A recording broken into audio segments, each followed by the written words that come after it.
بسم اللہ الرحمن الرحیم۔ اکثر ہمارے ذہنوں میں یہ سوال پیدا ہوتا ہے کہ اسلام میں چھپکلی کو مارنا حلال ہے یا حرام۔ ہم نے بڑوں سے یہ بھی سن رکھا ہے کہ جس گھر میں چھپکلی کا خون لگ جائے تو وہ آسیب زدہ ہو جاتا ہے۔ یہ بھی کہا جاتا ہے کہ اگر کوئی شخص چھپکلی کو مار لے تو اس کو پاک ہونے کے لیے 3 دفعہ غسل کرنا پڑتا ہے۔ کیا چھپکلی ایک منحوس جانور ہے؟ ناظرین گرامی، چھپکلی ایک رینگنے والا جانور ہے اور عام طور پر گھروں میں پایا جاتا ہے۔ اس کی کچھ اقسام تو بالکل زہریلی نہیں ہوتی، جنہیں یورپی ممالک اور چائنیز بہت شوق سے کھاتے ہیں، جبکہ اس کی کچھ اقسام اس قدر زہریلی ہوتی ہیں کہ اگر وہ کسی کھانے میں اپنی زبان لگا دے یا وہ خود اس میں گر جائے اور پھر بعد میں انسان اس کو کھا لے تو چند لمحوں میں انسان کی موت واقع ہو جاتی ہے۔ ہمارے ملک میں اکثر یہ واقعات ہوتے رہتے ہیں کہ جب چھپکلی دودھ میں گر جاتی ہے اور پھر بے خبری میں دودھ کو پی کر جانی نقصان ہوتا ہے، اور اکثر تو گنے والے حضرات جوس بناتے ہوئے ساتھ ہی بے خبری میں مشین میں چھپی ہوئی چھپکلی کو پیس جاتے ہیں۔ اور ویسے بھی چھپکلی ایک ایسا جانور ہے کہ جس کو دیکھ کر ہر انسان کراہت محسوس کرتا ہے، اور خاص کر خواتین تو چھپکلی کو دیکھتے ہی ڈرنے لگتی ہیں۔ حضور نبی کریم محبوب رب کائنات حضرت محمد صلی اللہ علیہ وآلہ وسلم کی بہت سی احادیث میں چھپکلی کا تذکرہ ملتا ہے، جو آپ کو حوالہ جات کے ساتھ بیان کی جائیں گی۔ ناظرین گرامی، حضرت ابراہیم علیہ السلام کو نمرود بادشاہ نے آگ میں ڈالا تو ہر جانور اس وقت آگ کو بجھانے کی کوشش میں تھا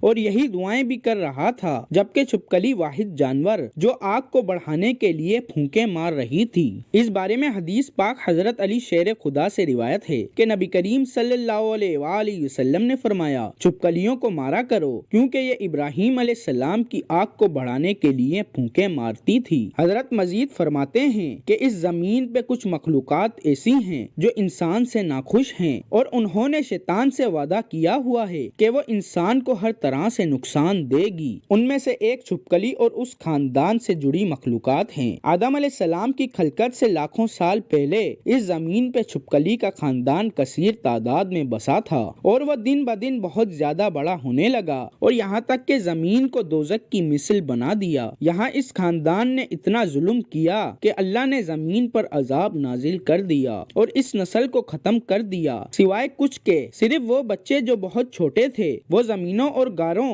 پانی میں چھپ گئے۔ جیسے جیسے وقت گزرتا رہا تو وہ بغض اور حسد اپنے وجود میں بے انتہا رکھتے رہے، یہاں تک کہ آدم علیہ السلام کا زمانہ آ پہنچا تو شیطان نے اس خلقت کے وجود میں یہ بات ڈالی کہ تمہاری نسل کو اس آدم کے لیے ختم کر دیا گیا۔ تب ہی سے اس نسل کی مخلوقات انسان سے نفرت کرتی ہے اور کوشش کرتی ہے کہ انسان کو نقصان پہنچائے۔ صحیح مسلم کی حدیث نمبر 2240 ہے کہ نبی کریم صلی اللہ علیہ وآلہ وسلم نے فرمایا، جو شخص کسی کرلے یا چھپکلی کو پہلی چوٹ میں مارے اس شخص کے لیے 100 نیکیاں لکھ دی جاتی ہیں، جو دوسری چوٹ میں مارے اس سے کم، اور تیسری چوٹ سے مارنے والے کے لیے دوسری چوٹ میں مارنے والے سے بھی کم ثواب ہے۔ اب آپ کو بتاتے چلیں کہ لوگوں کا یہ کہنا کہ کرلے یا چھپکلی کو مارنے سے غسل فرض ہو جاتا ہے، اس کا شریعت مطہرہ میں کوئی ثبوت نہیں ہے۔ یہ لوگوں کا اپنی طرف سے بنایا ہوا مسئلہ ہے اور نہ ہی چھپکلی کے خون کا جنات سے کوئی تعلق ہے۔ چھپکلی ایک موذی جانور ہے جس سے نقصان کا اندیشہ ہوتا ہے۔ کبھی کبھار وہ کھانے میں اپنا لعاب یعنی تھوک ڈال دیتی ہے یا کھانا جھوٹا کر دیتی ہے، جو کھانے میں زہریلے اثرات پیدا کرتا ہے جس سے انسانی موت بھی واقع ہو سکتی ہے، اس لیے اس کو مارنے کا حکم دیا گیا ہے۔ نبی کریم صلی اللہ علیہ وآلہ وسلم نے فرمایا، جس نے سانپ کو مارا اس کے لیے 5 نیکیاں، جبکہ جس نے چھپکلی کو مارا اس کے لیے 1 نیکی لکھ دی جاتی ہے۔ چھپکلی جیسے موذی جانور کو گھر سے بھگانا اور مارنا جائز اور نہایت اہم ہے، کیونکہ اسلام میں بھی ہمیں اسی کی ترغیب دی گئی ہے۔ آپ صلی اللہ علیہ وآلہ وسلم نے اس کو مارنے کی اجازت بلکہ حکم دیا ہے، اور اس کو مارنے پر ثواب بھی بیان کیا گیا ہے، یہاں تک کہ اگر پہلی ضرب میں مار دیا جائے تو اس پر ثواب کی بڑی مقدار بیان کی گئی ہے، دوسری ضرب مارنے پر اس سے کم ہے اور تیسری میں اس سے کم ہے۔